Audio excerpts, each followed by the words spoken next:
मतदारसंघात येऊन सभा घेत आहे।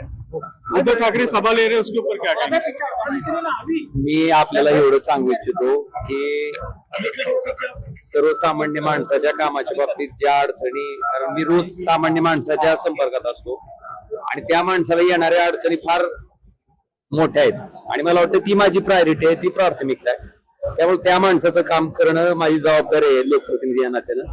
आणि आता सत्तेची जोड मिळाल्यामुळं त्या ठिकाणी निश्चितपणे अजून चांगल्या पद्धतीनं सामान्य माणसाच्या कामाला पडेल आणि सामान्य माणसाच्या कामातूनच मला वाटतं मी माझ्या सगळ्या टीकेला उत्तर देईल।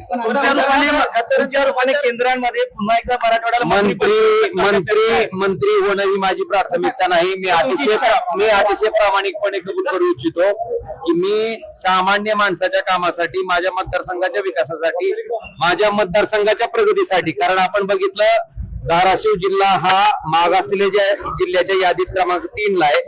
त्या जिल्ह्याचा विकास करण्यासाठी, त्या जिल्ह्यातील सर्वसामान्य लोकांच्या अपेक्षा पूर्ण करण्यासाठी मी त्या ठिकाणी सत्तेच्या बाजूने आलोय आणि माझी प्राथमिकता मंत्री होणं नाही आहे, माझी प्राथमिकता सर्वसामान्य माणसाची कामं आणि तीच माझी प्रायोरिटी असणार आहे।